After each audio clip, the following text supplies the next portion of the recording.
Salut tout le monde, encore un nouveau épisode ce soir avec Wenden, un ami de longue date. Je vais vous présenter après. Ce soir, c'est un peu différent, le podcast Mentalité martiale. Donc, j'ai décidé de faire une analyse de championnat d'Europe de jiu-jitsu brésilien, parce que je pense que c'est assez important. On a une bonne partie des gens qui pratiquent le jiu-jitsu, qui sont déjà branchés, qui regardent les compétitions. Donc, avec Wenden, on va vous donner quelques détails et aussi notre point de vue par rapport aux combats. Et pour ceux qui ne suivent pas trop, donc maintenant, on aura la possibilité de commencer à voir tout ça. Ok. N'oubliez pas, avant de continuer, abonnez-vous sur la chaîne Chaos Suisse. Ruben, toujours derrière l'écran. Donc, si vous entendez des voix, ce n'est pas des fantômes. C'est Ruben qui est derrière. Peut-être qu'il va poser des questions aussi. Et puis voilà. Donc, merci, Wenden, Merci Anderson pour d'avoir accepté l'invitation. l'invitation. Donc, je te laisse présenter, mais je te coupe déjà. Donc, ce soir, on va faire l'analyse du championnat d'Europe qui a eu lieu, qui a fini le week-end passé. Et dans le futur, sûrement, tu vas retourner. Comme ça, on va faire un podcast Wendel Cardozo Tanap. Mais voilà, tu peux te présenter. Je m'appelle justement Wendel Cardozo, comme tu m'as présenté. Je suis fondateur de TONAP, c'est une team de Lausanne de jiu-jitsu brésilien ainsi que d'autres modalités. Santonoa, cette année, le 21 avril, ça fait 24 ans que je pratique le jiu-jitsu. Donc, c'est quelque chose, je dis que ça a vraiment changé ma vie. Et c'est pour ça que ça me fait autant de plaisir de pouvoir parler du jiu-jitsu, surtout quand quelqu'un m'invite, donc comme c'était le cas. Ok, super. Donc, j'ai essayé de rien oublier. J'ai pris mon ordinateur. Donc, c'est vraiment un podcast tranquille, cool. C'est que Wendel aussi, il a pris des notes. Donc, si vous allez voir, là, certains moments, je suis sur l'ordinateur. On va discuter comme ça. J'ai même pris les lunettes aussi. Peut-être certains moments, j'enlève. Et puis, voilà. Donc, le championnat d'Europe 2025, il a eu lieu le 17 janvier 25 au 25. Lisbonne, c'était le retour. On peut déjà commencer par ça. Donc, ça peut-être, c'est une question déjà que je vais te poser. On a pété, on va dire, le Jiu-Jitsu, il a pété le record, il a cassé le record de nombre de participants inscrits. Donc, 6028. Je ne sais pas combien il y a eu la dernière édition, mais je sais que cette année, c'était le record. Donc, 5400, si je ne me trompe pas. l'année 5400, 2024. ouais. Ok, donc là, c'est pas mal. Donc, 1000 à peu près de plus. Et sinon, au niveau des inscrits, il y a eu 6% d'inscrits des juniors, donc juvéniles, ceux qui ont 16, 17 ans, ceinture blanche, bleue. Violet, je crois qu'il n'y en a pas beaucoup. 37% adultes, donc tous les ceintures mélangées. Et, je ne sais pas si c'est étonnant ou pas, 56% master. C'est pas étonnant parce que quand on voit le championnat du monde à Las Vegas, c'est un truc de fou. Et chaque catégorie, certaines catégories sont 50 ou même plus. Donc là, au championnat d'Europe aussi, on avait beaucoup de catégories master bien remplies en noir. Donc ça, je pense que ce n'est pas très étonnant. Donc avant de passer à la suite, question, tu préfères Lisbonne ou Paris? Sans aucun doute, Lisbonne. Ça, j'ai déjà participé auparavant, justement, de Lisbonne. Je pense que cette fois-là, j'ai pas pu parce que je vais bientôt me faire payer de la main. Mais l'année passée, quand ils ont annoncé Lisbonne, j'étais hyper content parce que moi, je pense que déjà, Lisbonne, c'est beaucoup plus accessible pour tous les Européens, déjà. Parce qu'au niveau économiquement parlant, c'est vrai que Paris, ça coûte cher. Je pense que pour nous, en tant qu'habitants qui vit en Suisse, ça va encore. Mais quand je parle avec d'autres entraîneurs, d'autres professeurs qui habitent à Barcelone, en Allemagne, ils sont tous d'accord avec moi que c'est vrai que Paris, ça coûte cher. Tout. La location, la nourriture. Et franchement, je ne sais pas pourquoi, moi j'ai un coup de cœur pour Lisbonne parce que ça rapproche aussi de la base du jiu-jitsu qui est brésilienne. Donc on rencontre beaucoup de Brésiliens aussi là-bas. Non, ça sent. Je ne vais pas dire que c'était pas bien à Paris, mais ça sent notre atmosphère, notre ambiance à Complètement. Lisbonne. Ça, c'est Complètement. vraiment. Et pour moi, donc, je pense que c'est plus facile. Pendant l'année passée, je suis allé 2 fois au championnat d'Europe, donc Genève, on prend le train pour trouver de bons prix. On peut même faire un aller-retour dans la même journée si on veut. Lisbonne, c'est plus compliqué, mais pareil pour moi, je préfère 1000 fois Lisbonne. Et le plus étonnant, que je pense que même les Français, ils préfèrent que ça sera à Lisbonne qu'à Paris. Parce que j'ai vu, tu vois, quand ça se lançait sur les réseaux, j'ai vu pas mal de commentaires et j'étais un peu étonné quand je voyais beaucoup de Français qui soutenaient ça. Ils disaient, ah, c'est cool que ça retourne à Lisbonne, tout ça. Donc, je pense que c'est une bonne chose. Moi, je sais pas exactement combien d'éditions il y a eu avant Lisbonne, mais je l'étais quelques fois. Je pense que j'ai Si, combattu quatre. si je ne me trompe pas, il y a eu 2 fois. Donc, ça a commencé à Lisbonne, donc le premier championnat d'Europe, 2004.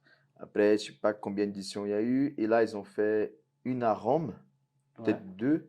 Parce qu'avant, ils faisaient d'abord le championnat d'Europe en Nogi. Et après, Ils ont fait une à Rome. ils ont Une à fait une à Rome, Rome ouais, en kimono et deux exactement. fois à Et deux Paris. fois Paris, Et puis là, ils ils sont ont. Je crois que retournés. j'ai eu participé trois fois à Lisbonne.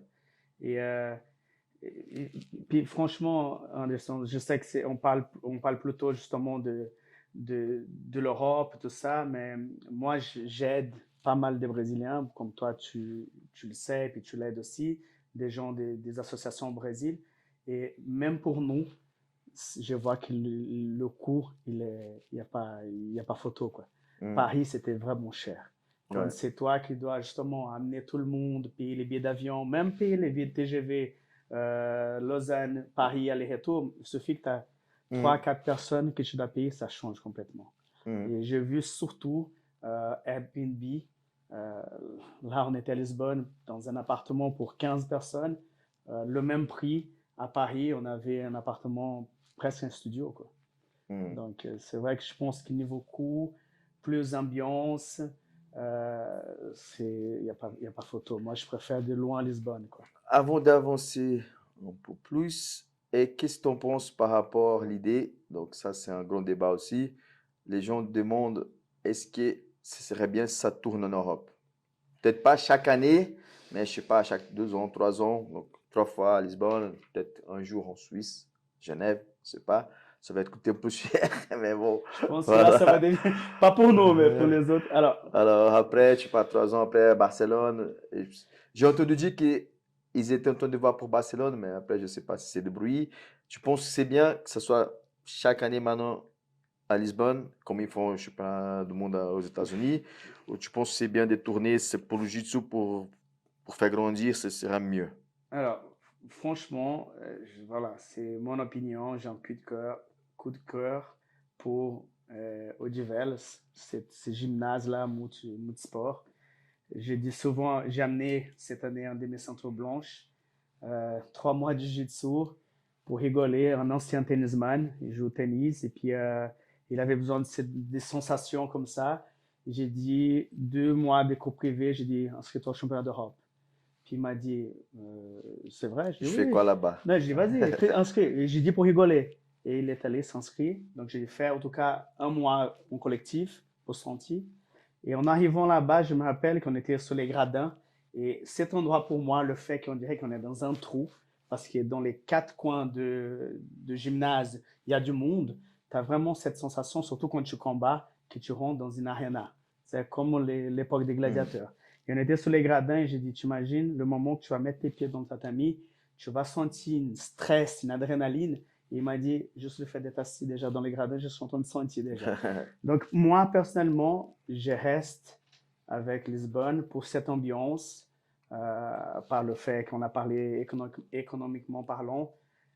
J'aime cette ambiance qu'on trouve à Lisbonne. Donc, comme tu t'as dit avant, pyramide à Los D'abord, Angeles. c'est le Tijuca. Voilà. Pour la nouvelle génération, ils voient que sur C'était les Tijuca, vidéos. Ouais, exactement, exactement, jusqu'à 2006, je pense, non? C'était je me rappelle je crois que plus. les derniers championnats du monde Ouais, à Rio. possible, Voilà. possible. Qui, moi Et d'ailleurs, je pense que l'endroit du championnat du monde, je pense il aurait dû rester au Brésil. ouais. Moi, Ah, c'est mon avis. non, après les Jeux Olympiques, il y a des structures qui sont faites. Parce que c'est vrai que, franchement, j'ai combattu la dernière fois, j'ai combattu beaucoup. J'étais plus jeune quand je viens de Rio. Mais la dernière fois, c'était 2016, je crois, pour le championnat du Brésil de grappling. C'est toujours aussi, C'est incroyable d'aller là-bas, mais les structures ne tiennent plus la route. Pour faire un championnat du monde, Exact. c'est impossible. Mais aujourd'hui, il y a beaucoup d'autres, surtout après les Jeux Olympiques de Rio, il y a beaucoup de structures, c'est possible. Par contre, pour Lisbonne, il faut commencer à imaginer, c'est chaque année, le nombre de participants monte. On va avoir le bon problème, on va dire comme ça, c'est que ça va commencer à devenir petit là-bas. Donc, il faut. Je sais pas. Vraiment, voilà, encore une Sinon, fois, on va faire 2 semaines de championnat.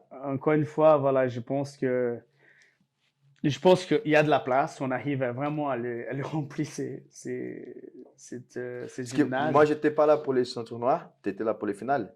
Non, j'étais un jour avant, mais étonnamment, j'ai regardé et j'ai vu plus de gens dans la semaine pour les ceintures en couleur, pas la noire, bien entendu, qui pour les ceintures noires. Pourquoi? Parce que je me suis rendu compte aussi qu'au niveau, encore une fois, budget, il y a certaines ceintures blanches, bleues et violettes, ils viennent, ils combattent, puis ils ne peuvent pas rester jusqu'à le samedi. Donc, ils partent. Tandis que les ceintures noires, souvent, ils sont là quelques-uns en avant, parce que c'est leur équipe, certains sont profs aussi. Donc, ils sont là comme mon cas, et puis je pense ton cas, on passe toute la semaine.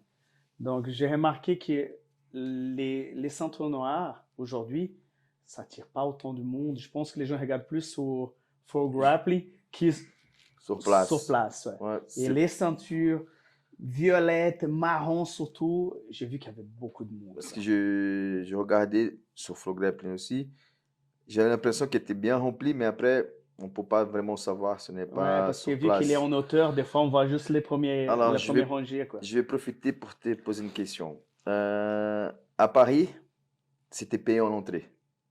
Ouais. Les 2 fois. À Lisbonne, c'était gratuit. Ouais.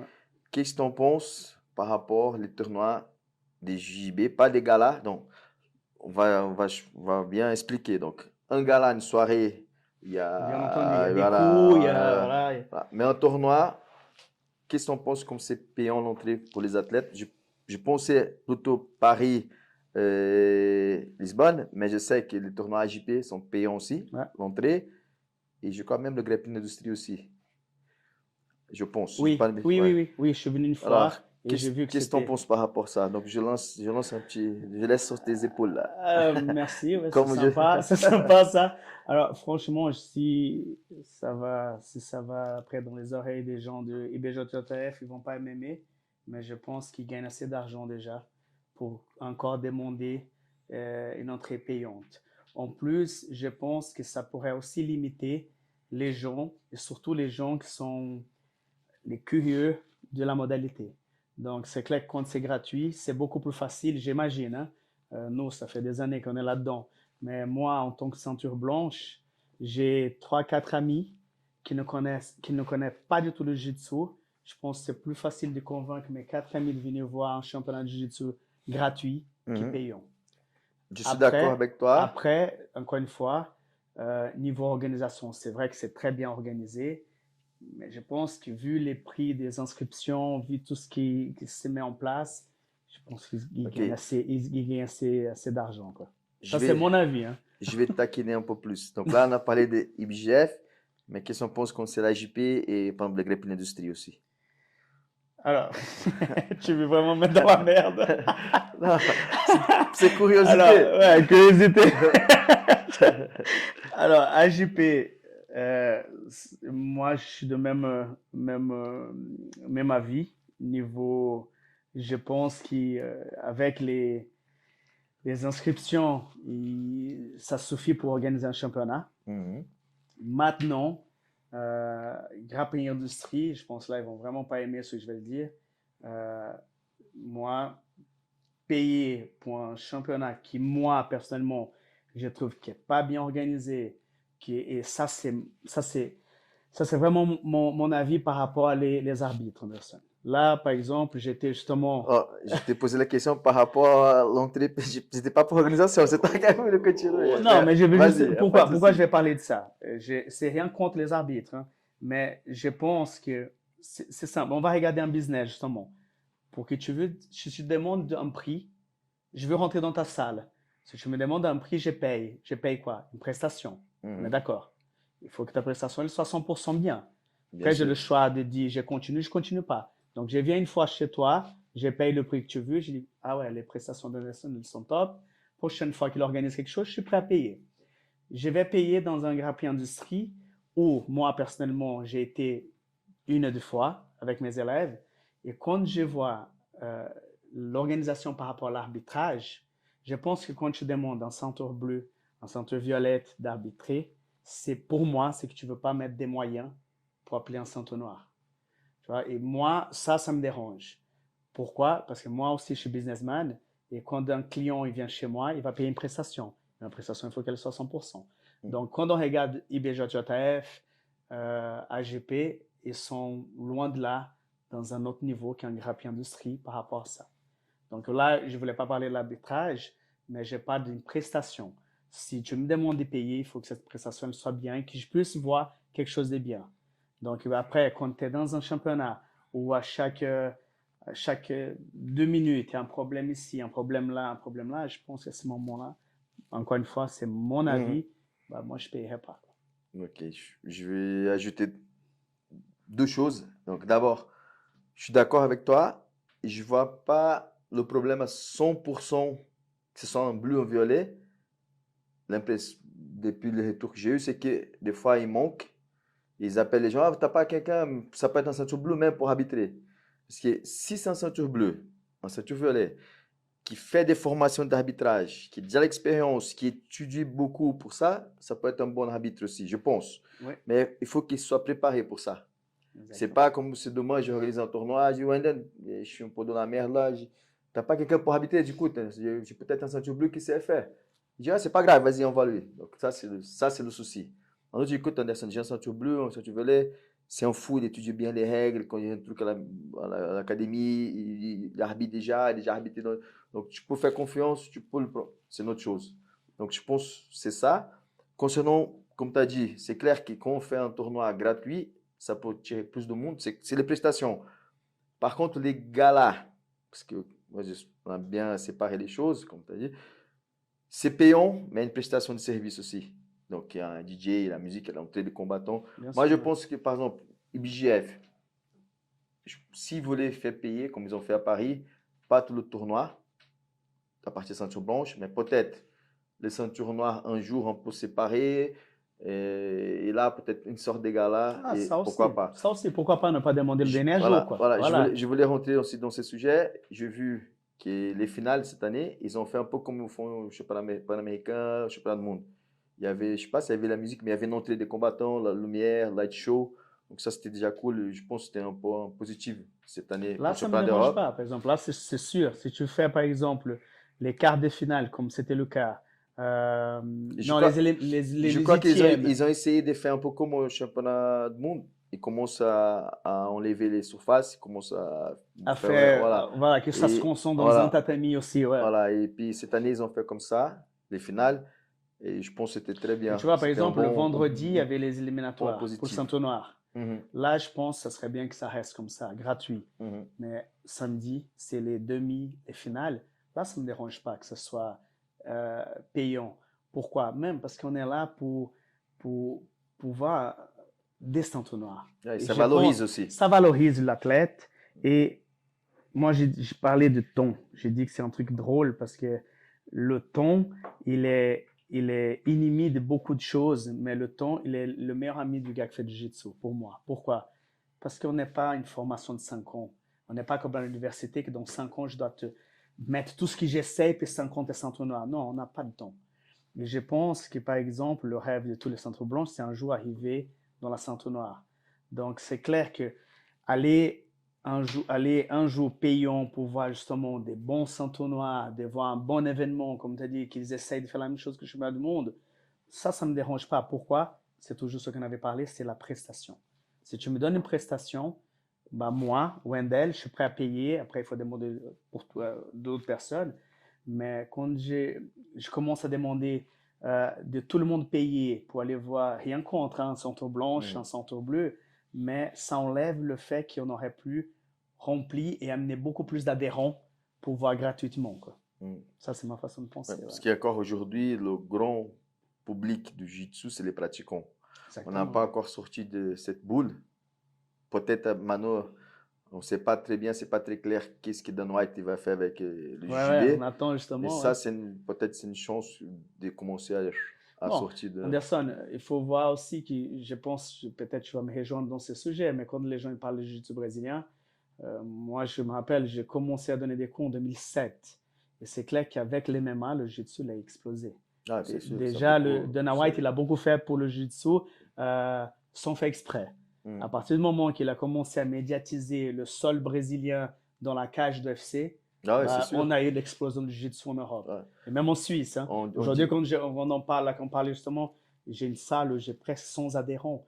J'imagine, en 2007, j'en ai fait 4 personnes. Quoi. Ah, c'est clair. Je pense que les deux points qui ont vraiment poussé le jiu-jitsu, c'était l'UFC et la Confédération brésilienne, qui a démarré le premier championnat du monde encore derrière. C'était les deux choses qui voilà, fait grandir notre sport.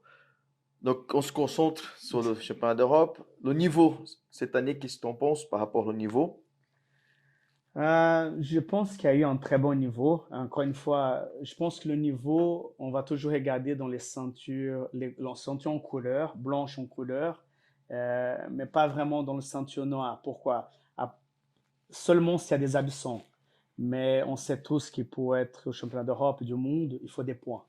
Donc c'est C'est clair que la demain. majorité des gens qui viennent combattre en ceinture noire adulte ils doivent gagner des Open dans l'année. Donc c'est clair quand tu arrives au championnat d'Europe, tu vois qu'en ceinture noire, il y a un bon niveau. Ah oui, c'est Ben, sûr. il y a toujours, je trouve qu'il y a toujours un bon spectacle pour nous. J'ai trouvé que vu que le jiu-jitsu il a tellement grandi ces dernières années, euh, il y a beaucoup plus d'adhérents. Donc, je vois que le niveau, il devient très, très élevé. Même quand on regarde une ceinture violette, Oui. même en ceinture bleue, quand on regarde aujourd'hui, moi, c'est mon point de vue. Hein, je vois en Tu ceinture sais, une des bleue. catégories que j'aime plus voir, c'est les juniors bleus. Mais tu vois, par exemple, tu imagines ces gars, quand ils combattent aujourd'hui, franchement, on avait l'impression qu'on ne savait pas faire du jiu-jitsu quand on a commencé. Mais tu sais aussi, le problème, c'est pas le problème, hein. Bon, on va aller le plus loin possible. On prend l'exemple de Mika Galvão. Quand il était ceinture bleue, 16 ans, depuis 6 ans, il fait déjà la compétition. Depuis tout petit, il fait la compétition. Mais depuis, je sais pas, 10 ans, l'âge de 10 ans, il commence déjà à faire 2 fois par jour des entraînements. Donc, il a déjà minimum 10 ans d'entraînement derrière. Tu vois, la maturité, tout ça, ok, pas encore. Mais c'est un niveau des malades. Donc, il y en a beaucoup. C'est pour ça que j'aime bien voir les combats des ceintures bleues, juvéniles. Et sinon, on avait discuté aussi, même par message, tu m'avais dit, on a aussi le point, c'est plus facile pour les gens de venir à cause de visa. Donc, Ça, ouais, Beaucoup exact. de Brésiliens qui ne peuvent pas aller aux États-Unis, qui n'ont pas réussi à avoir le visa, ils peuvent venir au championnat d'Europe et ça fait monter vraiment le niveau. Je te coupe par rapport à ça parce qu'on avait discuté et puis j'ai parlé ça avec presque tout le monde que j'étais en train de discuter par rapport au fait que les gens, quand tu rentres en Suisse, les gens ne connaissent pas vraiment la modalité, ils disent ah, t'es allé au championnat d'Europe, ça s'est bien passé, c'était comment? Et puis je dis c'est incroyable. C'est incroyable parce que pour moi, personnellement, le championnat d'Europe, c'est presque plus difficile que le championnat du monde. Parce que déjà, toi, tu as parlé de Brésiliens, qui souvent, il y en a beaucoup qui n'arrivent même pas à avoir le visa. Mhm. Mais on parle encore de tous ces pays qui, on ne va pas prononcer les noms de tous, mais il y en a beaucoup qui ne vont pas rentrer jamais aux États-Unis. Et le jiu-jitsu, il est assez développé dans certains pays. Quand on voit tous ces gens qui viennent même des pays de l'Est, qui sont plus proches, et ça rejoint toujours le facteur argent. C'est beaucoup plus facile d'aller à Lisbonne que de traverser l'Atlantique pour Mhm. aller à Las C'est Vegas sûr. ou à Los Angeles. Donc c'est clair que pour moi, le championnat d'Europe, il a un niveau de jiu-jitsu qui est beaucoup plus haut que tous les autres championnats. Et je pense qu'il y a 2 points importants, c'est que quand on parle comme ça, les Brésiliens qui n'arrivent pas à avoir le visa, qui viennent, tout ça, il faut aussi valoriser parce que le niveau en Europe aussi, il monte beaucoup. Il y a beaucoup des athlètes forts. D'Européens, ouais. On va parler après. Et aussi une chose, par exemple, j'ai dit à mes élèves, donc si tu veux gagner, faire une médaille, championnat d'Europe, n'importe la ceinture, la couleur, l'âge, il faut vraiment que tu fasses une préparation. C'est pas que le niveau il monte à chaque année. Le niveau il va chaque année monter, ça c'est sûr. Mais le truc que je vois plus maintenant, que je sens, c'est qu'il y a moins de touristes. avant dans un tableau, je sais pas, on va dire, on va pas donner l'exemple ceinture bleu light, parce qu'ils étaient 110, quoi. Mais on va prendre une catégorie en violet, par exemple, qui sont 40-50. On va dire 40, ouais, je sais pas, on va dire pluma, adulte, violet, 40 personnes. Avant, sur 40 compétiteurs, tu allais trouver 15, 20, 10, 15 vraiment qui étaient là pour gagner. Peut-être 10, 15 aussi, voilà, peut-être, tu vois. Et encore quelques touristes qui disent, ah, je vais essayer. Ouais, j'ai vu un peu, juste Aujourd'hui, pour tu vas dans voir. une catégorie comme ça, 40, tu vas trouver minimum 20, 25 qui sont prêts pour ça.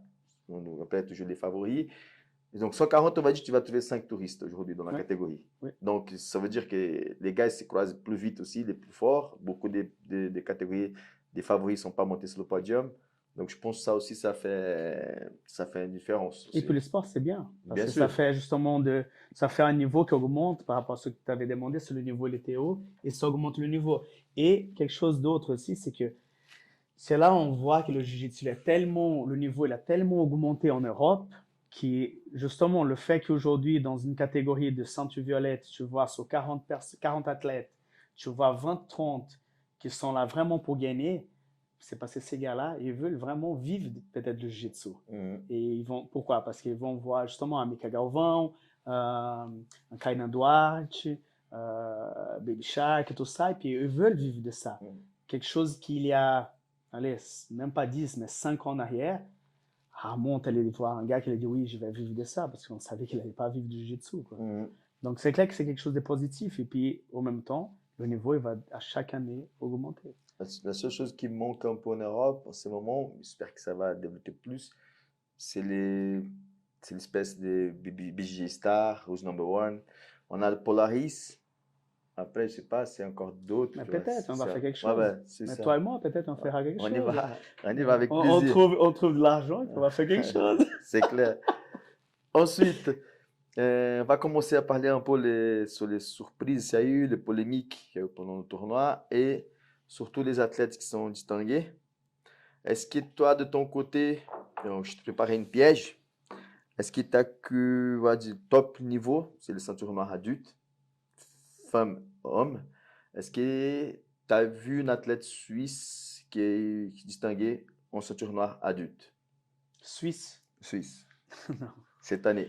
non. Suisse, non, j'ai pas vu. Voilà. Je connais un master que tu connais aussi très bien, qui a fait une médaille, mais Suisse en adulte. Voilà. Donc, c'était exprès. Pourquoi? Parce qu'on a eu une athlète chez les filles, Amanda, qui a fait troisième en catégorie, troisième en absolute, ceinture noire. En absolute, elle a perdu une demi-finale contre Gabi Garcia. Donc, c'est presque une mission impossible aujourd'hui chez les femmes de la battre. Je pense qu'elle combat même chez les hommes dans certaines catégories. Je pense qu'elle pourra gagner. Elle va poser des problèmes en tout cas. Alors, la chose, c'est que Amanda, j'ai eu la chance de travailler avec elle dans la fédération suisse de Neoasa, dans l'équipe suisse. Elle a fait toute sa carrière en Irlande. Parce qu'elle habite là-bas. Elle a démarré le jiu-jitsu, même pas en Irlande, en Israël. Après, elle a continué en Irlande et elle combat pour son club en Irlande. Mais c'est une Genevoise qui a fait troisième en catégorie médio, adulte, ceinture noire, et troisième aussi en absolute. C'est bien. Voilà. Donc, comme ça, on sait ceux qui sont au devoir. Donc, maintenant, vous cherchez un peu Amanda et puis médio. Et puis voilà, on a une bonne athlète qui peut représenter notre pays. Et pour moi encore, Genève, même si elle ne fait pas partie de mon club vu en Irlande. Mais voilà, donc on a eu ces résultats-là. Après, donc, si tu es d'accord, on va commencer à voir un peu les catégories. Donc, je vais prendre mes lunettes là. Donc, on va parler de ça après. Mais pour moi, donc, au JB, on a un peu la tendance à dire le gros nom de la compétition, c'est celui-là qui gagne l'absolute, ceinture noire, et aussi la catégorie, c'est fait de Bogo en noir, c'est lui. Mais ça n'empêche pas non plus, des fois, de notre. Par exemple, pour moi, l'année passée, au championnat du monde, le nom qui m'a plus fait vibrer, pour moi, le grand nom de tournoi, c'était Meren Makine. Il avait gagné la catégorie, il a fait troisième en absolute, il est pena, il a fait des combats de fou. Et cette année, pour moi, championnat d'Europe, c'était le champion de la catégorie, ultra heavyweight, et aussi il était champion de l'absolute, surtout avec la polémique Donc, il devait avoir la troisième place pour finir le truc. Il est revenu, il a fait le combat. C'est un athlète que je ne connaissais pas beaucoup. Il s'appelle Luis Cantarera, de Fratres. Frates, ouais. Voilà. Pour moi, c'était le nom chez les ceintures noires, on va dire comme ça. Et chez les femmes, donc Gabi Peçanha. Non, elle, de Donc, toute c'est- façon, Voilà. c'est un Après, peu. avant, je ne sais pas si je dis Gabi Peçanha, Gabi Garcia T'as pour Amanda. dit. Ah, peut-être Voilà. Garcia, ouais. Si c'était Peut-être Garcia, Garcia, si ouais, c'était ouais. Garcia, désolé, c'est C'est Peçanha. Peçanha, ouais. Donc, pour moi, c'était le nom chez les noms, on va dire, les grands athlètes qui sont distingués chez Ouais. les ceintures noires. Je ne sais pas si tu as quelque chose à ajouter. Moi, pour moi, hein, c'est Taina. Taina, je crois que son Tainan, retour. Ouais. ok, c'est bien, c'est Son bien. retour pour moi, qu'il a eu le problème de la main, là. Et puis, je pense, lui, en tant qu'athlète, moi, personnellement, je trouve que c'est un très, très bon athlète. lui. C'est cool parce qu'on va commencer à parler un peu de catégories. Et là, peut-être qu'on va pas avoir le même avis. Ok. Ça va être Bon, intéressant. après, c'est clair qu'Andy, la première place, que ce soit pour Andy ou Taina, tous les deux, pour moi, c'est deux grands athlètes. Que ce soit un ou l'autre, parce que c'était vraiment un très bon combat aussi. Ouais, la seule chose, Mais la moi, seule chose qui est un peu dommage, c'est dans sa catégorie à lui, Andy, il y a toujours Tainan et Mika. Oui. Ça, c'est chaud. Mais on va arriver là. Donc, on va commencer. Non, c'est vrai. Donc, les ceintures noires, donc les adultes. Première catégorie, galop. Coaster, ouais. Voilà, Doko, galop, papa, papa, papa. Donc, le podium, c'était Yuri Hendrix, les mecs Gavon. Michael Fonacier Alliance. Après, Tadia Fondri BJJ. Et André Soares dos Santos. Je ne sais pas de quelle équipe il est maintenant. Moi, à chaque tournoi, j'ai fait un peu des paris avec les élèves. J'ai posté sur mon story aussi. Là, j'ai raté. J'avais pari sur André Soares. Quand j'ai vu que Talisson, il n'a pas combattu. Il est vraiment battu, ouais. Donc, j'ai parié un peu sur lui. Et puis, j'ai misé sur lui. J'ai perdu. Donc, il a fait troisième Bon, place. puis je te coupe là 2 secondes parce que c'est aussi dommage parce que bah, tu le connais sûrement, Wellerson, qui combat pour Novunium, mais qui se combat pour Tonap. Puis je l'ai amené, je crois qu'en tout cas, trois fois au championnat d'Europe. Il a fait 2 fois deuxième place parce qu'il a perdu justement contre Talisson. Talisson. Et là, cette année, il était Et pas cette là. année, il n'était pas là. Malheureusement, il n'était pas là. Bah, j'ai eu pas le choix, mais j'ai amené Philippe, qu'on parlera plus tard. Mais quand j'ai vu la catégorie, j'ai vu que Talisson n'était pas là. J'ai dit, bah, c'est dommage. C'est une parce opportunité. une autre opportunité aussi pour Ellerson. Ouais. Mais donc voilà, la finale, c'était un bon combat. Je me rappelle de ce combat. C'était un joli combat. Et Yuri Hendrix est le champion. On passe au Pluma, Diogo Light Baby Feather, Shark. ouais. Première place. Deuxième, c'était Shoya, le japonais. Troisième, Harrison de Santos Alliance et Leonardo Pereira Jr. Donc, pour moi, c'était une surprise quand même. Je pensais que Baby Shark allait gérer plus tranquillement le combat. Et c'était assez chaud. Même à la fin, il est presque renversé. Donc c'était... J'avais dit que c'était lui qui allait gagner. Mais je pensais qu'il allait dominer un peu plus facilement quand même. Mais à la fin, c'était un peu chaud. Mais donc, sur cette catégorie, j'ai réussi. Mais c'est ça qui est bien, justement. Parce que justement, c'est ça que je trouve qui est intéressant. Parce que justement, il y a des gars qui apparaissent. Et on voit qu'on a toujours un peu les favoris. Et il a été favori, il reste comme le champion et tout. Mais comme moi, j'ai pensé la même chose, je pensais qu'il allait avoir beaucoup plus de facilité. Et j'étais étonné de voir que la finale était quand même. Il a dérangé beaucoup quand même. Les Japonais, c'est bizarre parce qu'à un moment, ils sont arrivés très forts, surtout dans les petites catégories légères. Les catégories je m'appelle, légères. il y a un championnat du monde, ils ont gagné bleu en adulte, bleu galop, violet galop, marron galop. Ils ont fait 12e place en galop aussi. Je pense que c'était contre Caio Terra, uma facile na finale. Et ça commençait à commencer, et après 2 ans, ça s'est arrêté. Ouais. Ça s'est arrêté, ça a disparu un peu. Ouais. Et là, je pense qu'ils reviennent. C'est cool, c'est bien. Ok, Pena. Ça, c'était une belle catégorie. C'était Pato qui a gagné. Ouais. La finale avec Kennedy Maciel, le fils à Cobrinha. 3e place en coréen. Et 4e, o Minho Ryun. Et 3e place, Marcos Paulo, Ring BJJ. Donc, dans cette catégorie, c'était un peu dommage parce que Meran était inscrit il n'a pas combattu. Donc, Kulabat, un des favoris, il n'est pas monté sur le podium parce qu'il a perdu en quart de finale, je crois, contre Kennedy Maciel. Ouais. Et donc voilà, un combat. Ouais, mais je croyais que Kennedy, moi j'aurais parié sur. Moi, j'ai mis Pato. T'as parié sur Pato? Pato, ouais. Moi j'aurais parié sur Kennedy, ouais. Moi, je pensais même qu'il allait fermer la catégorie avec Cole. Mais pourquoi? Collier. Pourquoi tu croyais pas vraiment sur Kennedy cette année? Non, je pense que Pato, il est plus il est plus en rythme de compétition au niveau résultat aussi. Et après, j'aime bien le jeu de Kolabat. Peut-être c'est un peu ça qui rentre dans ma tête. Moi, Mais après, Kennedy, il est hyper fort aussi. Il est ouais, toujours... puis moi, je voyais par rapport à ce qu'il a fait l'année passée, tu sais, au mondial, tout. Donc, je croyais vraiment qu'il allait venir beaucoup plus fort. Et moi, j'aurais parié lui première place. Alors, encore une chose intéressante, troisième place, un Coréen. Pourquoi je dis ça? Parce que maintenant, la prochaine catégorie, light, donc lève, pour moi, c'est la meilleure catégorie de la compétition chez les ceintures noires. Première place, Leonardo Souza. Il combat pour le KSA. C'est le Arabie Saoudite maintenant. Ouais. Protasio, deuxième place. Pedro Henrique Maia, qui est très fort aussi, combat pour l'Arabie Saoudite. Et quatrième et troisième place aussi, Thiago Saboya. C'est un jeune qui arrive chez Alliance qui est très très fort aussi. Donc, les surprises un peu, pour moi déjà, c'était le meilleur combat chez les ceintures noires, la finale. Donc, Protasio, il gagnait, je crois, 4-0. Et une minute de la fin, il a réussi à presque renverser, passer au dos, finaliser, il fait endormi. Donc, c'était un combat, ça bougeait, c'était bien. Moi, j'aurais parié sur Protasio, justement. Première place. moi j'avais mis sur Pedro Henrique Maia. Ok. J'ai mis Pedro Maia. Donc, je n'ai pas réussi non plus cette fois. Mais, intéressant, Espen. Donc, c'est un des favoris de cette catégorie. Ouais. Il a perdu contre un Coréen aussi. Donc, le Coréen n'a pas fait de podium après, mais il a fait sortir. Voilà.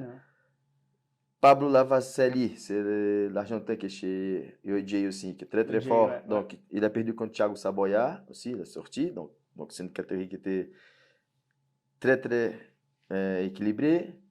Dommage, Matheus Gabriel n'était pas là, il était inscrit, mais il n'est pas pu venir. Et pourquoi je dis avant que c'était intéressant? Parce que là, comme je travaille avec la Fédération Suisse, avec l'équipe Newaza, je vois les Coréens. Franchement, ils ont un très très bon jiu-jitsu, ils sont très très forts. Pour moi, actuellement, ils sont plus forts que les Japonais. Chez les juniors aussi, c'est des ceintures colorées, bleu, violet. C'est vraiment un bon niveau. Et c'est la même chose. Si tu te rappelles le tournoi, il y a les frères Sodré qui sont participés en Corée, c'était Spider Invitation. Oui, bien sûr. Oui, donc, ils ont fait l'édition. Donc, ils ont amené les Brésiliens. Tous les Brésiliens, ils ont gagné. Mais là, on a vu des ceintures noires coréens qui n'étaient pas mauvais du tout déjà, qui ont mis les difficultés, les Brésiliens. Mais moi, je voyais déjà au Newaza. Et c'était la même chose. Ils sont venus et d'un coup, ils ont disparu un peu. Et là, ils reviennent un peu sur la scène et tu peux voir, ils vont faire beaucoup de bruit. Donc, tu peux être sûr qu'à partir de ceinture bleu-violet et même chez les noirs, ça va être intéressant. Ça va changer un peu. Est-ce que tu as quelque chose à ajouter dans cette catégorie? Non, à part justement le fait, là aujourd'hui, on a parlé justement de Protasio. Parce que justement, il gagnait 4-0. Et il y a eu un séminaire d'arbitrage chez TONAP qui a été donné par André Bastos, qui c'est pour moi des meilleurs arbitres. C'est une référence dans l'arbitrage. C'est une référence dans le IBJJF. Et puis on parlait justement de ça par rapport au jouer dans les points. Il aurait accepté le renversement. Ouais, il aurait pas gagné 4-2. Il aurait gagné 4-2 avec le renversement et tout. Mais on parlait justement de ces jeux que moi, je suis favorable d'un jeu de chercher la soumission. Dynamique. C'est moi, je pense plutôt à ça, qui justement jouer au point. Et c'est vrai que là, c'était un des matchs qui ça m'a surpris parce que même moi, cette fois, j'aurais joué au point. Et puis là, il a voulu jouer à la soumission, il a fini pour se faire endormir, quoi. Moi, personnellement, je ne connaissais pas l'athlète qui a eu la première place. Là, je cherchais un peu sur les réseaux sociaux et j'ai vu qu'il a déjà gagné. Voilà, c'est pas pour rien qu'il a gagné, donc il avait déjà Non, il Bon, a pas très bon mal. niveau. Mais son jiu-jitsu, il est bien. Voilà, il calcule pas trop. Il va chercher la bagarre. Il est bien en passage, il est bien en projection, il est bien. Franchement, Protasio, c'est le premier, Leonardo. Leonardo, ouais, parce que Ouais. Protasio, j'ai l'impression qu'il a 5 poumons, quoi. Ouais, ouais. Non, Il ne s'arrête pas, il va, il va, il va, il va. Donc, Ouais. pour moi, entre guillemets, c'était une belle surprise. Et j'ai pu connaître voilà, un bon ceinturon aussi que je vais suivre maintenant plus. Donc, c'était la meilleure catégorie et pour moi, le meilleur combat. Maintenant, on va arriver On va arriver à la catégorie. médio. Donc, j'ai mis sur Tainan. Au moins, ça a été. Andy Thomas, voilà, Murasaki, deuxième Murasaki, ouais. place. Troisième place, Rafael Borges, et Fratres. Et quatrième place, Jefferson, voilà, de Checkmate. Pour moi, donc je te laisse commencer. C'est ton préféré, donc voilà, je te laisse commencer. Franchement, Anderson, j'aime bien faire cette comparaison parce que c'est cool. C'est comme le foot. Tu vas regarder, tu vas dire, je préfère Cristiano Ronaldo, moi je vais dire Neymar, toi tu vas dire, je sais pas qui, va. Et, et là, il y a une chose que tu vas être d'accord avec moi, même si ça n'est pas Mika, Tainan, il est fort. Mais non, non, Il non. est, il est Non, très, il est très non, non, fort. non. Il est, ouais, il est hyper fort, c'est un des meilleurs de la culture. Et en plus, je ne connais pas personnellement, mais j'aime bien le personnage. C'est ça En aussi, plus, voilà. tu vois. Moi, si J'ai j'enlève des le... retours, j'ai jamais un retour négatif. Donc, il a donné des séminaires dans les clubs de potes à moi. Il dit, c'est un gars qui est incroyable. Alors Tu moi, vois. franchement, j'ai toujours aimé le jiu-jitsu de Tainan. Et là, par exemple, quand j'ai regardé dans les réseaux sociaux après, tu as vu ce qu'il avait marqué justement pour Indy. Oui, ouais, Vu, c'était. il Ouais. a fait une lettre Mhm. pour dire qu'il il vient aussi d'une famille Mhm. qui a beaucoup travaillé, qui les deux ils ont le même rêve, ils cherchent Mhm. le même rêve. Mhm. Et moi, franchement, Anderson, aujourd'hui, pour moi, Donc, lui, c'est vrai que c'est un des meilleurs exemples pour la nouvelle génération. mais Ça, c'est c'est ça. sûr. Moi, pour moi, c'est où j'allais en venir avec toi. C'est ça, j'ai eu ce monde de mon père. C'est dans le sport, tu peux être bon, moins bon. C'est pas ça seulement qui compte. Moi, c'est qu'est-ce que tu vas montrer aux gens. Mhm. Qu'est-ce que tu vas donner comme exemple. Parce que tu peux être un très bon sportif dans ton domaine, sur le terrain de foot, sur le tatami, et dehors, tu peux être vraiment pas une mauvaise personne, mais quelqu'un qui n'a Mhm. pas vraiment suivi l'exemple. Et ces gars-là, pour moi, je trouve qu'ils rentrent dans tous les parenthèses. Donc, c'est un bon athlète. Et dehors C'est du un excellent tatami, athlète. voilà, Ça, c'est un c'est. excellent athlète. Et dehors du tatami, c'est une bonne personne. Mhm. Donc, c'est pour ça que je pense que moi, j'ai Je suis un. 1000% d'accord avec toi. Je suis plutôt déçu. C'est pas que moi, je l'aime aussi. Chaque fois qu'il combat, voilà, je suis pour lui, pour tout ça qu'on vient de dire. Jiu-jitsu incroyable, personnage aussi incroyable. Mais j'ai l'impression, si tu te rappelles, à une époque, il y avait une petite guerre entre plutôt Guy Mendes, les frères OJ, et Meregali. Mais les gars, ouais. Il disait, ouais, Tainan il gagne beaucoup 50-50. Il calcule, c'est pas un jiu-jitsu. Moi, quand je fais un tournoi, je finalise mes 7 combats. Il a commencé à se taquiner un peu sur le réseau. Et pour cette finale, peut-être que aussi avec la main. Après, moi, il y a une chose qui est Arona, combattant. Aaron, bien Il sûr. avait dit une fois, il a dit, les gens disent, ouais, mais tes combats, ils sont comme ça. Et il a dit à un journaliste au Brésil, tu vas voir du spectacle, va voir un show de Madonna Maracana. Moi, je suis là pour gagner. Donc, moi, je ne suis pas contre, surtout quand c'est des tournois, ça va un titre, champion d'Europe, champion du monde, tu dois bloquer, c'est différent. Quand c'est un gars là, comme Bigistar, tu es payé pour faire T'es un, payé pour, voilà, lâche ton jeu. non, et en plus, t'en as Ah, des fois, t'en as qu'un combat. voilà, du coup, je suis pour ça. Mais c'est peut-être là, comme j'avais beaucoup d'expectatives, comme à un moment où il a fait 50-50, une bonne partie de combat, tu vas aller jouer avec la sécurité après. Ouais. C'est pour ça que, voilà, moi, je voulais. Après, on ne peut pas oublier qui est en face. C'est ça que je Tu dis. Je vois, pense, ça comme je te dis, aussi. moi, si on parle si on devrait parier, moi je ne le fais pas, hein, mais si on devrait parier, j'ai allé parier sur Tainan par rapport à ce que je te dis. Mm. Mais si je regarde seulement Jiu-Jitsu, je sais pas vraiment à qui j'allais parier parce que pour moi, les deux sont très bons. Mm. Et c'est pas pour rien qu'ils ont fait la finale, quoi. Ouais. Donc, il y a le mérite des deux. Après, moi, personnellement, voilà, Après, peut-être par la personne, je suis un peu après plus par c'est la vie, taille, ça bon. fait partie voilà, du jeu. Andy, c'est vrai qu'il a fait beaucoup de deuxième place ces derniers temps, mais chaque fois, il y a Tainan, sinon Mika, donc c'est chaud, Après, malheureusement. Mais après, c'est de haut après, niveau, voilà, c'est vrai. Et après, tu c'est vois, comme ça. on a une vidéo qui, je pense que tout le monde dans le jiu-jitsu devrait regarder. C'est le highlight de frère Miao quand justement, comment il s'appelle, il est disparu de la Kinen, Keenan, Cornelius. Cornelius Keenan. Combien de fois il l'a perdu?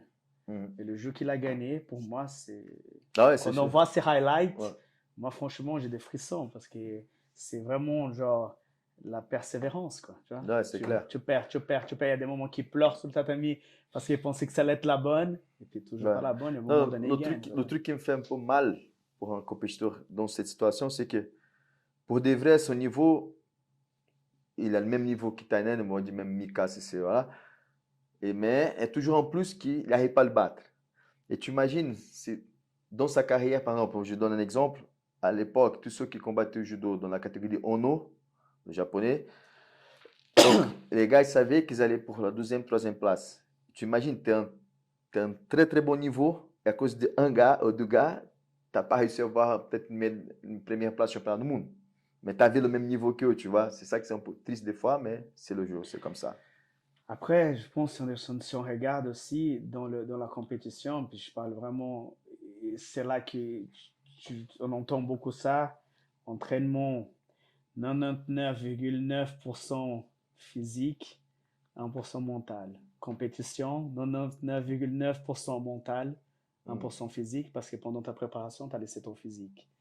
Donc, je pense qu'aujourd'hui, dans la compétition, quand on prend deux athlètes comme ça, ceux qui jouent beaucoup et ceux que je regarde beaucoup, même avec d'autres athlètes que j'ai déjà remarqué, c'est justement c'est le mental qui fait la différence, quoi. C'est possible. C'est parce que c'est comme tu dis, tu vois le jiu-jitsu, tu dis bah il est pas mauvais, quoi. L'autre non plus. Donc Mm. il y a cette chose qui peut-être va faire qu'il y en a un qui va se dépasser par rapport à l'autre, quoi. Ok. Meio pesado. C'était une surprise, mais pas 100%. Moi, j'avais mis Anderson. C'est les frères, non? Ouais. C'est les Voilà. jumeaux, Donc, hein? c'était les Ouais. jumeaux qui ont fermé la catégorie. Vitor Assi, ouais. Sont très, je savais déjà, je connaissais, je savais qu'ils étaient très forts. Donc, pour moi, c'était pas une surprise, mais quand même, il y avait Anderson dans la catégorie, Bruno Lima aussi. Dommage qu'il n'a pas eu Isaac Baez, il était inscrit, mais il n'a pas fait. Donc, ça le fait encore. Mais là, on parle de certains gars, mais dans toutes les catégories, il y avait d'autres ceintures noires aussi qu'on ne cite pas, mais qui étaient très, très forts aussi, hein.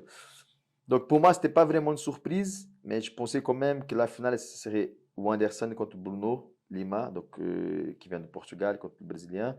Mais ils ont cassé la baraque, on dit comme ça. Ils ont fait la grosse surprise. Et puis, voilà. Par contre, j'ai une question, je ne sais pas si tu peux.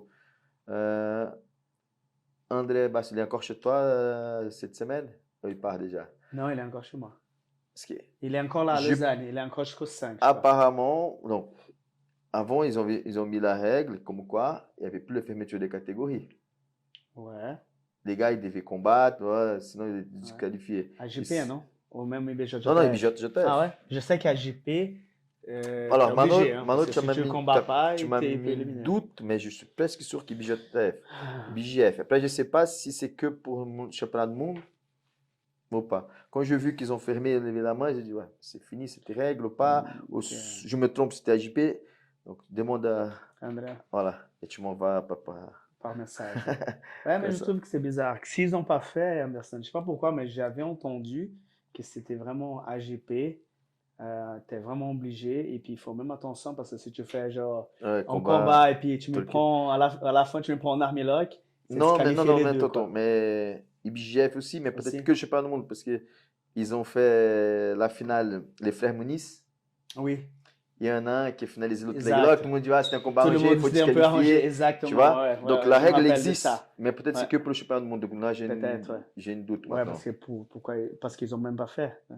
Ils ont Ouais, même pas combattu ouais, les ils n'ont deux. pas combattu, Ouais, ils n'avaient pas fait non plus n'importe quoi, tu vois. justement, ouais. Donc peut-être c'est que pour le championnat du monde. Pesado, Ça, j'ai bien aimé. J'aime voilà, bien lui. Pesado, je pense Le qu'en ce Polonais. moment, c'est le grand représentant européen chez les ceintures noires. Adam. Moi, j'avais mis Leonardo. Mais je savais que ça dur la finale. Mais comme c'est un jeune qui est d'arriver, je pense, il a même réussi à bien gérer. Il gagnait le combat jusqu'à 3-4 minutes. Après, Adam, il a réussi à imposer son jeu et c'est fini. Moi c'est ça, justement. Moi, Et c'était une belle catégorie parce que troisième place, c'est Vinicius Liberati qui est fort. Et Rieder Zouk, Melo de Marathon, c'est aussi qui est fort. Le problème, c'est de Rieder, c'est qu'il a eu l'opération l'année passée. Il a fait les genoux et tout. Et je pense que peut-être, hein, j'ai dit n'importe quoi, on est en Suisse, il est au Brésil et tout, qu'il a, même après l'opération, je pense qu'il n'avait pas eu 100%, 100%.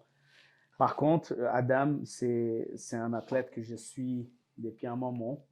Et je trouve un truc incroyable avec lui, c'est qu'il a un jiu-jitsu vraiment, vraiment simple. Oui, et très efficace. Et très efficace, voilà. Et ça me fait penser beaucoup à notre époque, je peux dire notre, parce que je fais sûrement, tu as beaucoup plus d'années de jiu-jitsu que moi, mais notre époque d'âge, et puis c'est ces jiu-jitsu qui quand j'ai tendance à dire ça de temps en temps, même pour rigoler un peu avec mes élèves, le jiu-jitsu old school qu'on a.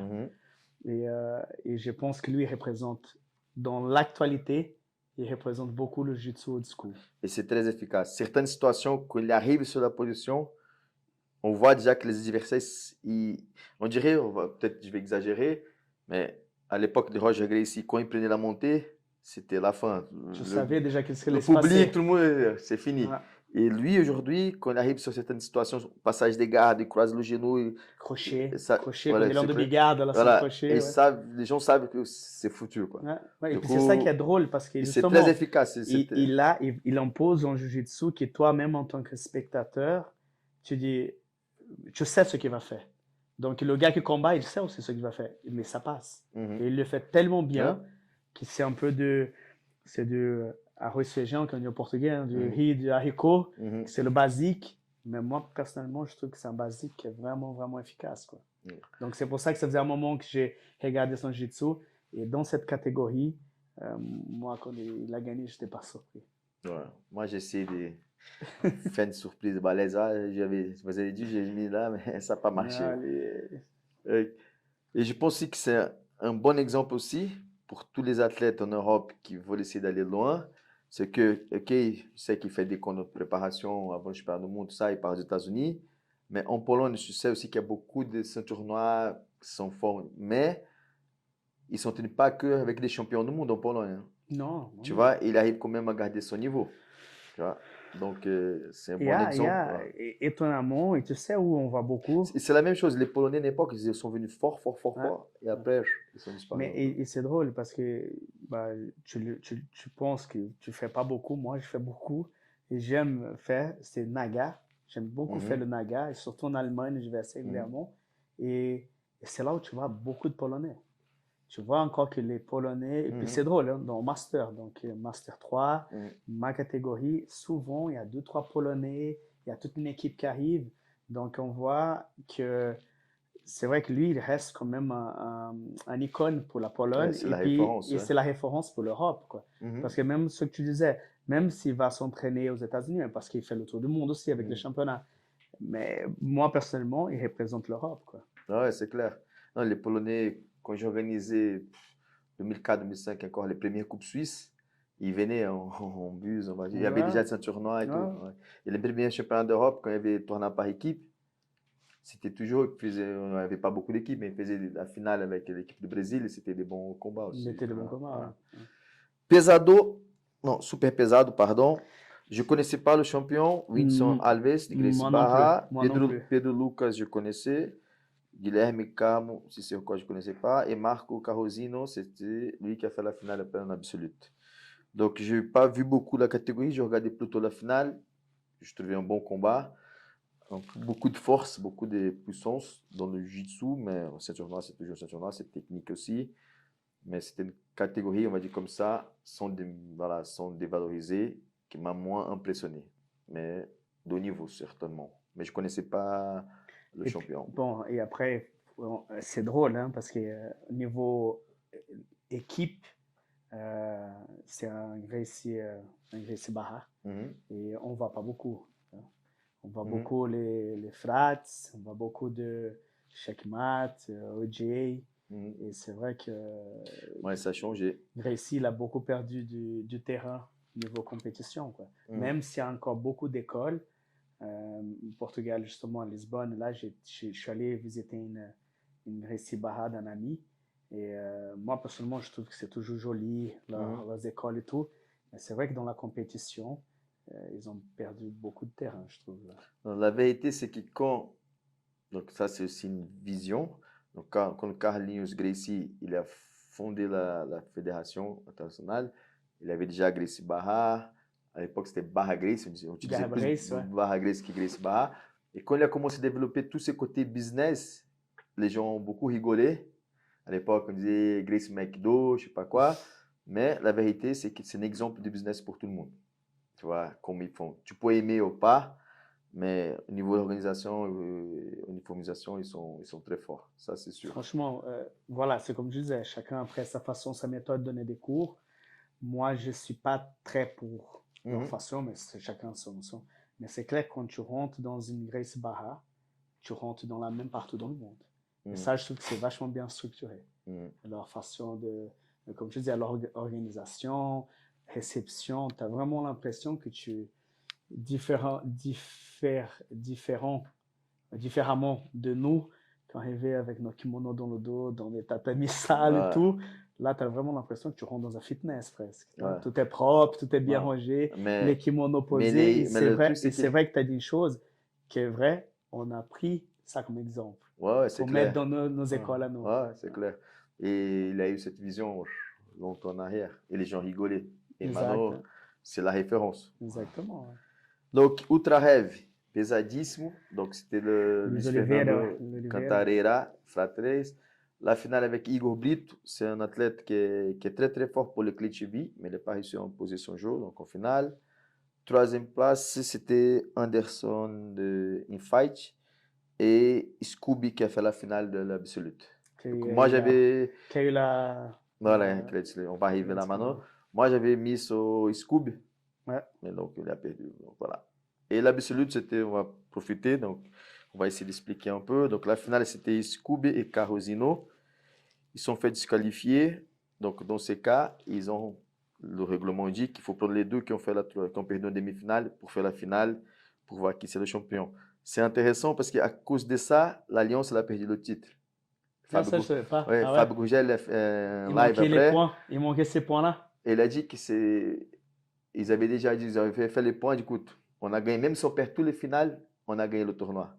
C'est pas possible que les autres équipes nous dépassent, j'avais tout calculé. Mais quand il y a eu ça, Fratres, ils ont monté. Mais la finale, c'était Fratres et Alliance. C'était Leonardo. Donc, s'il avait gagné, Alliance, c'était première place encore. Mais il a perdu. Donc, c'est à cause de ça qu'ils n'ont pas gagné. La polémique, pour moi, je vais regarder encore une fois le combat, mais j'ai dit comme ça, comme j'ai vu sur le moment. Je pense qu'il manquait 17 secondes. Donc, le règlement, il faut être appliqué. Qu'il manque 1 seconde, 1 minute, 10 minutes, c'est pareil. Mais je pense que le combat n'était pas trop bloqué. Je sais pas, 17 secondes pour disqualifier. Donc, voilà. Après, les arbitres, ils sont très compétents. En plus, ils ont la vidéo aussi. Donc, s'ils ont dit que c'était bien, voilà. Mais c'était un peu bizarre. Alors, moi je peux dire ce que j'ai entendu aujourd'hui, justement, avec il y a plein de choses c'était vraiment, je trouve que c'est bien ça. Je vais pas faire la publicité pour André Bastos, mais on pourrait faire parce que comme tu l'as dit, c'est un icône dans les arbitres, c'est une référence pour les arbitres. Et puis là, j'ai eu la chance de l'avoir tout à l'heure dans ma salle et il m'a expliqué justement par rapport à ce combat. Et un truc intéressant, c'est que ce que je ne savais pas, c'est qu'il y a justement les deux arbitres qui sont devant la télé. Et à chaque fois qu'un arbitre il touche pour prendre la décision qu'il touche ici, c'est que la décision, ce n'est pas de l'arbitre central, la décision, elle vient des télés. Et en fait, il y a justement ces comptages des 20 secondes. Et là, justement, la façon comme ils étaient bloqués, ce qui m'expliquait, c'est que le gros problème, c'est qu'il y en avait un qui attendait sur l'autre. Ouais, ça, c'était intéressant, tu m'as dit ça avant. Voilà, il y en a ceux de bas qui a Scoop, je pense. Il attendait l'autre il bouge et lui il attendait qu'il bouge. Il suffit qu'il y ait un il aurait bougé. Ils C'était allaient l'autre qui avait- recommencer le comptage. Hein, et puis Mhm. après, ça aurait pu partir différent. Après, voilà, c'est moi personnellement, Anderson, c'est comme j'ai vu il y a quelques années, je ne sais pas si c'était Rome ou si c'était Paris, mais je trouve quand même qu'il laissait à la fin pour gagner un championnat tellement important comme j'ai vu l'histoire de Beaupoux. Mhm. J'avais vu ça il y a Paris, je crois, 200 tournois de Beaupoux, punition. De Beaupoux, avantage. De Beaupoux, 2 points. Prochain de Beaupoux, t'es disqualifié. Ils sont assis. Moi, en tant qu'entraîneur, moi, j'écris. Peut-être je vais même le menacer de frapper s'il ne se lève pas. Il Ouais. ne gagne pas l'avantage. Ouais. Et j'ai vu les deux Santona se faire disqualifier Après- parce que personne n'a voulu monter. Ouais, Ah, ça, c'est dommage. Ça, c'est dommage quand même. Je pense qu'ils essayent de trouver une solution pour ça, mais ils n'ont pas encore trouvé la solution. Après, comme il restait encore 17 secondes pour la fin du combat, j'ai déjà vu des combats de ceinture noire qui ont resté beaucoup plus de temps bloqués, ils n'ont pas donné. Mais je donne un exemple, mais après, c'était pas la même époque, il n'y avait pas la vidéo. Par exemple, si tu vois le combat de Boucher-Chat contre Herbert Santos au mondial, Oui. donc Herbert Santos il avait presque le leg lock verrouillé et Boucher-Chat est resté sans bouger. Ils ont passé longtemps, les arbitres n'ont pas fait, tu vois, le nécessaire. Le nécessaire, ouais. Après, je sais, c'est différent, c'est notre Ouais. situation, il n'y avait pas encore les vidéos. Ouais. Du coup, voilà. Mais le règlement, c'est le règlement. Si c'est comme ça, c'est comme ça. Voilà. C'est pas grave. Ça change un peu. Je pense pour l'athlète, ça, je pense qu'il faut que ça sert comme exemple. Dorénavant, ne pas laisser arriver à ça. Ouais, ça c'est Voilà, vrai. il faut que ça soit un exemple pour les autres, dire, il me reste 20 secondes, alors je bouge. Rester comme ça pour être disqualifié, meilleur temps de bouger et puis laisser voir. Et puis donc, finale absolue, Leonardo Silveira contre Cantarera. Et puis, il a gagné 2-0, si je ne dis pas de bêtises, il a renversé, mais après, il a bien géré. C'était la finale de la catégorie qu'elle avait finalisée avec Ezequiel de dos. Et la finale absolue, je crois que c'était au point. Donc voilà, pour moi, c'était le grand nom quand même, puisque la ceinture noire, catégorie absolue, il a gagné. Et puis, voilà, Fratresi, ils ont gagné le tournoi à cause de ça. Moi, je trouve qu'ils sont venus vraiment en force aussi. Hein. Les Fratresi, c'est une équipe qui est... Ouais, depuis un moment. Mais là, maintenant, tu vois, ça, on pourrait faire notre analyse. Mais maintenant, ça commence à diviser aussi. Les frères Moniz sont partis, Merhan Makines sont partis. Je pense qu'il y a un autre truc. Voilà. Mais ils sont toujours forts. Mais si tu regardes aussi, c'était la vague de DreamHearts. Ouais, derrière. DreamHearts, c'était la vague qui a commencé ils n'avaient pas de concurrents. Fratresi sont arrivés, même ville, São Paulo, même d'autres investisseurs, ils l'ont pris. Et puis maintenant, c'est genre, qui ça va être le prochain? Ouais, c'est ça. Alors, chez les filles, donc on ne peut pas oublier les filles, bien sûr. Donc c'est important. C'est aussi, ça se développe beaucoup. Moi j'étais toujours un club que je n'ai pas eu beaucoup de filles. Ces derniers temps, j'ai de plus en plus. Donc, ceinture noire adulte, Galo, Thaís Loureiro, Atos. Deuxième place, Yasmin Castro, Márcio André. Troisième, Maha Amanda Kelly, BG Evolution. Et Julia Fratres.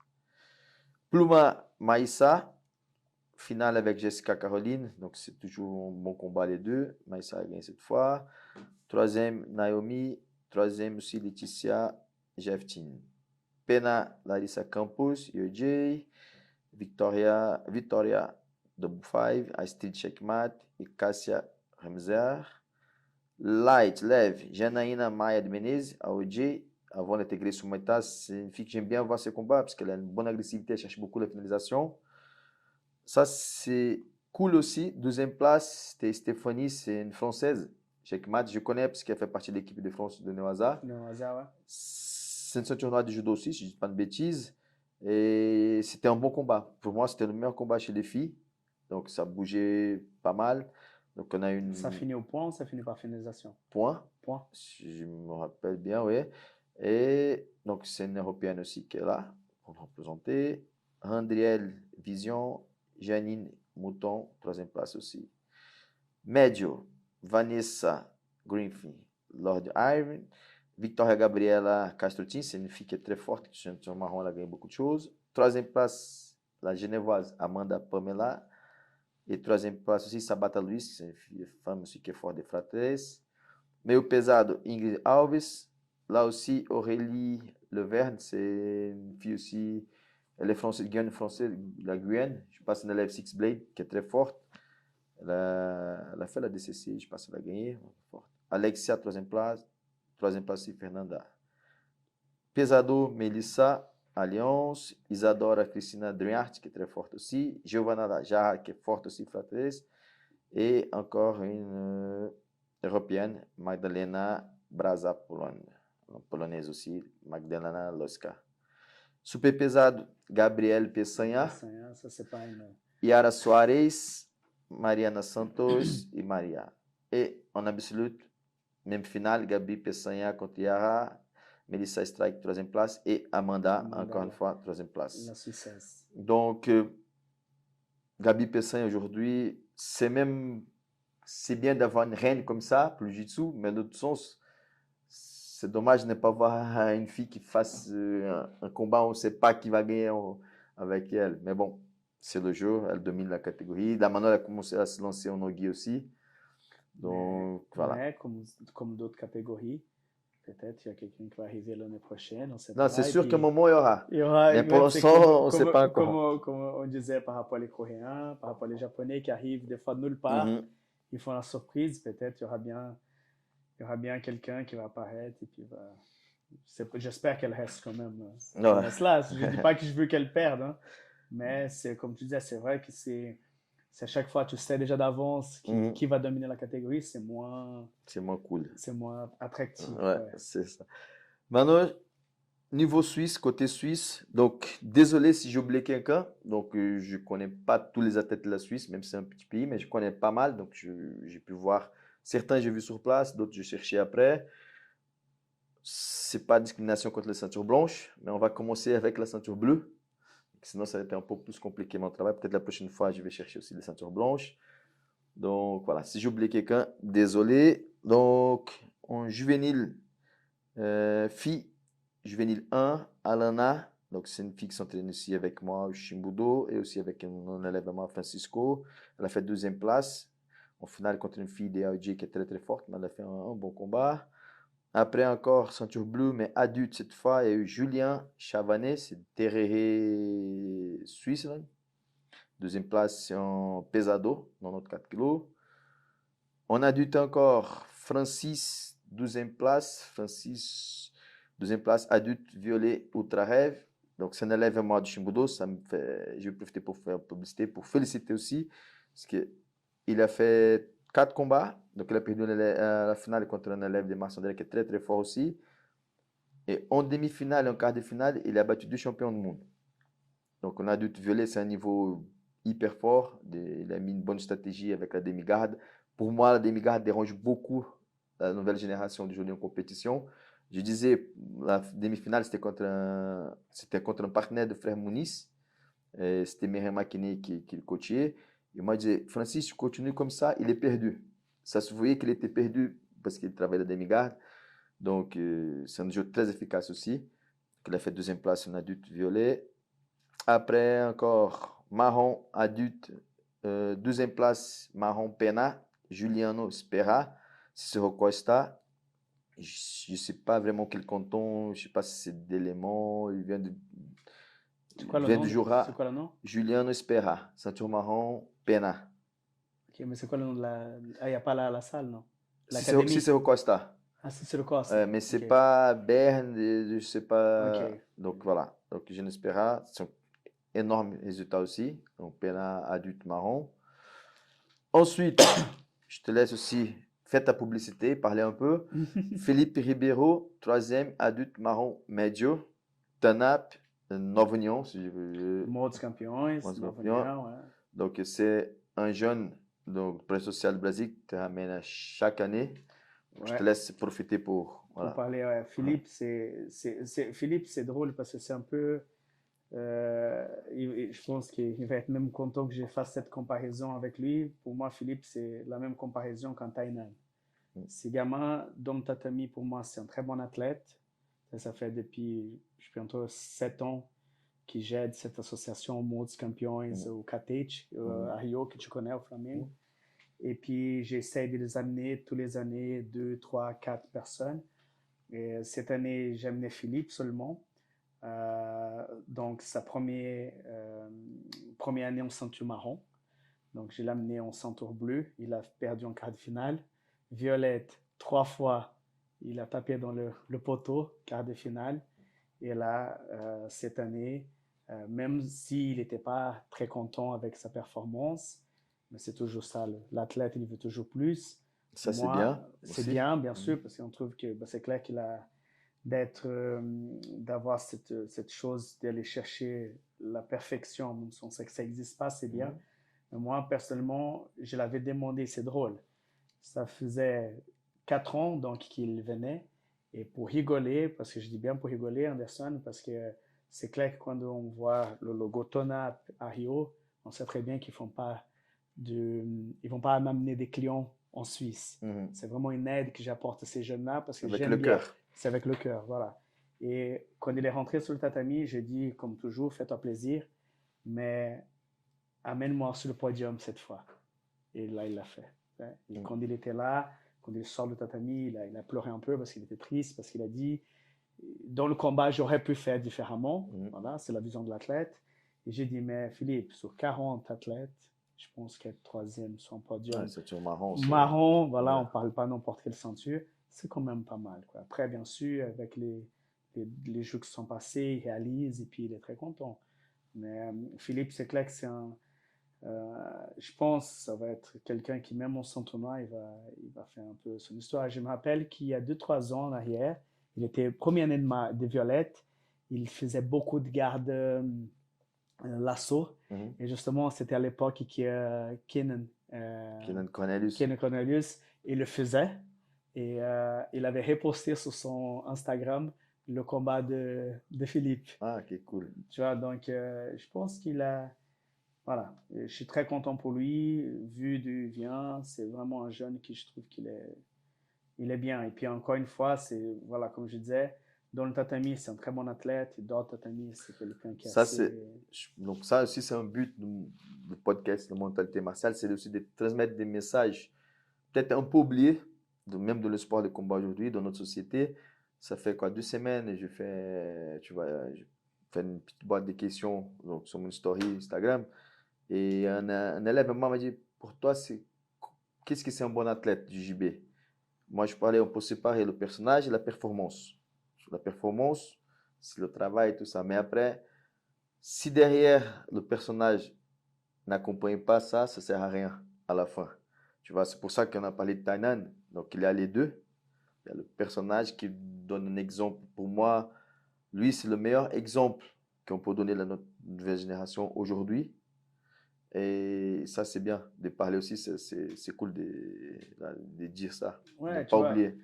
tu t'amènes, moi je vois par exemple dans ma salle, j'ai amené d'autres personnes dans ma salle, j'ai pas besoin de citer les noms, mais chacun sa personnalité, hein, on n'est pas là pour juger quelqu'un. Mais certaines personnes arrivent dans le tatami, tu le sais, avec des fois un ego un peu plus exacerbé et puis un peu plus. Et moi, ce que je trouve qui est très important justement dans le message, c'est les genres de personnes comme Philippe qui, voilà, il a fait l'année passée troisième, si je ne me trompe pas, Nogi, champion du monde. Mais ça reste un gars humble, accessible à tout le monde. Tu as le jeune ceinture blanche qui va arriver vers lui à la salle. Philippe, tu peux me montrer un truc? Pas de souci, mais le kimono, il monte. Et je pense que c'est ça, justement, la différence qui fait un athlète, et un athlète complet. Qu'il est bien dans le tatami, mais il est hyper humble avec tout le monde. Et puis, Donc, les jeunes qui regardent la vidéo, n'oubliez pas ça. J'espère qu'on aura beaucoup de grands champions en Suisse encore, mais n'oubliez pas ces côtés. Ouais. Et on voit beaucoup justement dans les réseaux, tout le monde aujourd'hui, si tu te demandes un peu de tout, pourquoi tu veux faire ça, pourquoi tu veux faire ci, tout le monde sait, je veux faire du succès, je veux être dans les réseaux, tout ça, mais oubliez vraiment pas d'où tu viens, oubliez pas qui était avec toi pendant toutes ces années. Et puis, si moi je peux laisser un mot sur ces podcasts ici, c'est quoi qu'il arrive, rester humble. Ça, je pense, c'est la meilleure chose qui existe, quoi. Voilà. Donc, on continue. Après Felipe, on a eu Claire Del Sarto, Cicero Costa, marron, adulte, galop, 12e place. Si je ne me trompe pas, c'est Cicero Costa Berne. On passe, donc les masters, j'ai mis que les ceintures noires, sinon ça va être compliqué aussi, les ceintures colorées. Donc John Leno Carcara, 12e place, Master 1 Pena, c'est un bon résultat aussi. C'est un très bon athlète. Il a perdu contre Iago Jorge, qui est très fort aussi, qui vient de passer chez le Master. Et juste pour donner un exemple de niveau, on dit Master, donc Miao, il a perdu la finale. Tu vois, du coup, voilà. Dans la même catégorie, il y a eu Claudio Augusto Sequência Zurich. Il a fait 3e place aussi dans la même catégorie que John Leno. Après, on va dire, chez les plus jeunes, un peu plus, donc, du Chimbudo, il y a eu Sheriff, Master 6, c'est pour ça que je dis les plus jeunes. il a fait 2e place dans la catégorie, 2e place en absolute. Donc, pour voir le niveau, donc, lui, il est ultra heavyweight. Donc, déjà, dans la catégorie, il a fait 2 combats. Et dans l'absolute, il a fait 4 combats. Donc, il a fait 6 combats en total, Master 6. T'imagines ça? Il y a Tu quelques vois, années, tu vois. il serait tout seul. Il n'y aura Voilà. même pas un deuxième pour combattre Voilà. avec lui. Ouais. Donc, il a fait 2e catégorie absolue, ceinture noire. Aussi, alors ça, c'est le dernier que j'ai vu. Encore une fois, si j'ai oublié quelqu'un, désolé. Vous pouvez profiter pour marquer sur les commentaires, comme ça nous aide aussi. Je vous lance un défi. Mettez tous les noms sur les commentaires de ceux que j'ai oubliés. Comme ça, Ils vont t'engueuler en plus. Hein. voilà. Eh, tu m'as oublié, Ouais, vous personne, tu m'as pouvez. oublié. Donc là, j'ai parlé des athlètes de mon club, mais je parlais de tout le monde. Bon, le but, c'est de voilà, partager. Mais c'est sûr que je ne peux pas savoir tout. Donc, s'il y en a qui sont partants pour les prochains tournois, m'aider aussi dans l'analyse, je suis prenant. On est là pour travailler ensemble. Et dernier résultat chez les ceintures noires, Master, Cornelia Rossier, Fight Sport, je pense Zurich, Master 2, Light, 12e place. Donc ça, c'était un peu les résultats que j'ai vus du côté suisse. Alors, si on parle aussi des athlètes qui sont distingués dans la compétition, donc on peut juste vite faire, c'est pas une surprise pour personne, c'est Sarah Galvão, ceinture marron adulte, catégorie absolue, donc c'est sûrement voilà, une nouvelle star chez le ceinture noire, elle va arriver, elle va faire mal. Et aussi le retour de Xande Ribeiro à la compétition. Ouais. Il n'a pas fait l'absolute, il a gagné sa catégorie. Donc je pense que c'était 2 points aussi intéressants de citer.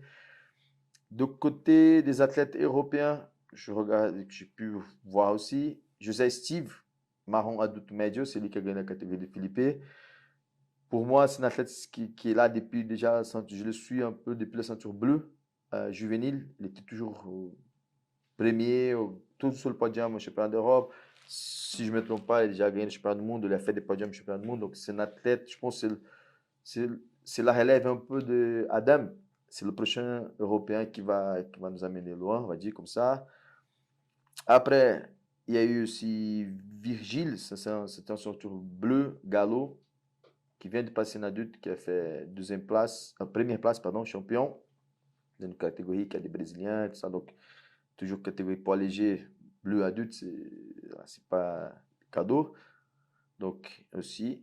Et puis, dernière que je vais marquer un peu européen, c'était Sana Nidjai, ceinture violet, galop, aussi une française qui a gagné la catégorie, qui gagne déjà beaucoup de choses en junior.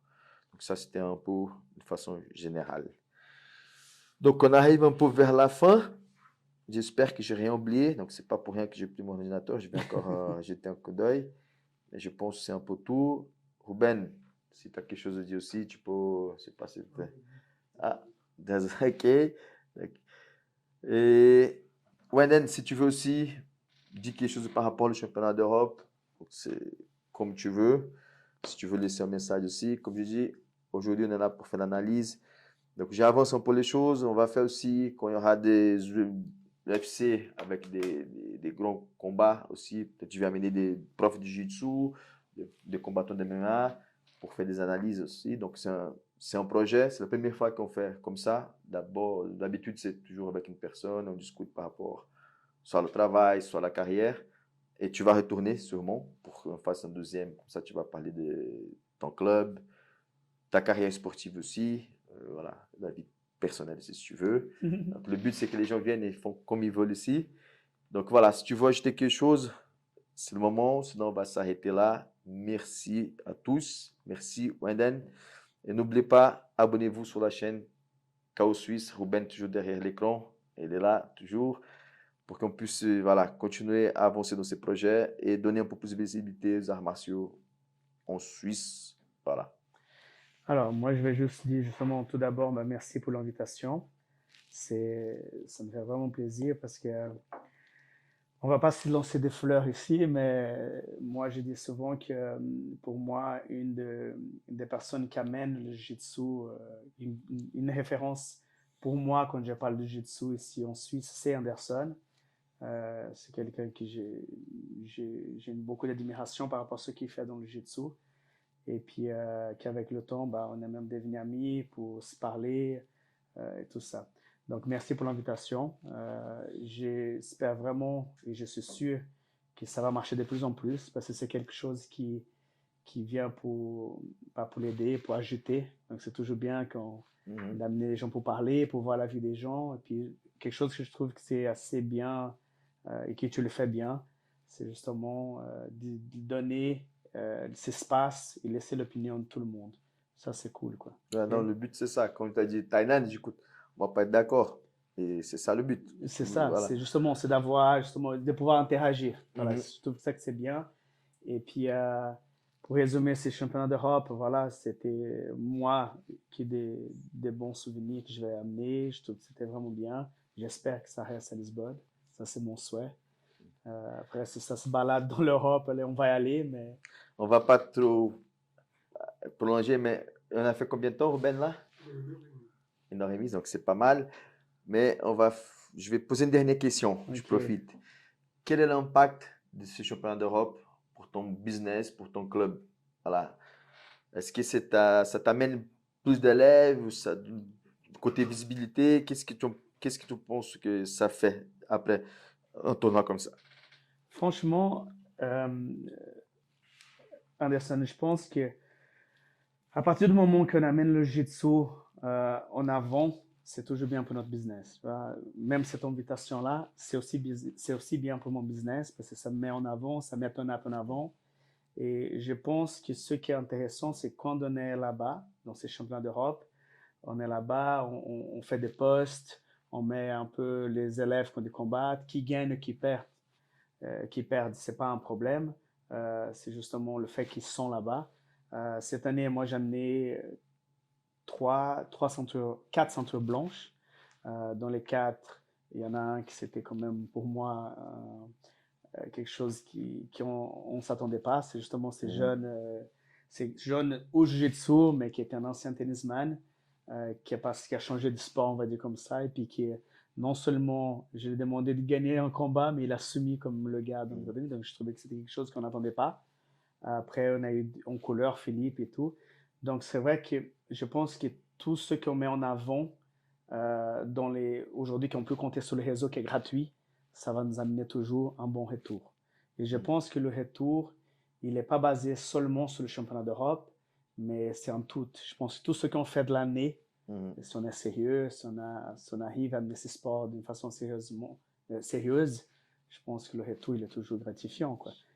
Et c'est vrai que le championnat d'Europe, je pense que ça me donne un petit coup de pouce, quoi. Ouais, si c'était le contraire, c'était toi qui m'avais posé la question. Moi, pour résumer, moi je dis que ça fait un énorme bruit pour notre sport. Exact, ouais, Tu vois, dans tous les sens. Ça. Et en plus, parce que mine de rien, on est brésiliens, nous deux.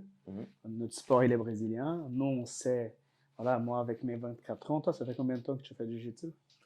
Je te laisse calculer. Je vais avoir 48 cette année et j'ai commencé quand j'avais 15 ans. Beaucoup plus que moi. Mais donc, surtout, ça fait du bien pour le sport en Europe. Puis je pense qu'on est un petit pays qui a beaucoup d'adhérents. Et donc, je pense que le bruit qu'on fait, c'est toujours positif parce qu'on ramène toujours de plus en plus des gens dans cette grande famille. Je dis que c'est une famille. Et un truc pour finir, je trouve vachement intéressant, c'est que le jiu-jitsu partout où tu vas, on parlait avec un ami qui donne des cours en Chine, partout où tu vas, tu dis que tu fais du jiu-jitsu, il y a toujours quelqu'un qui fait, il va jamais te laisser tomber. On dirait que c'est comme, Ouais, comme la maçonnerie, ouais, c'est un réseau. c'est un réseau. Donc, Ouais. je pense que voilà, on fait du bruit, c'est le plus important. Notre famille augmente, le jiu-jitsu avance. Et puis, il y a un truc qui est bien entre nous, c'est qu'il n'y a aucune rivalité des clubs, au contraire. Donc, on est là justement pour ajouter. OK. Donc, merci encore une fois. Et ceux qui regardent, il va retourner pour un autre épisode. Merci Oui. beaucoup, Enden. Merci pour l'invitation, Anderson. Merci, Ruben. Merci.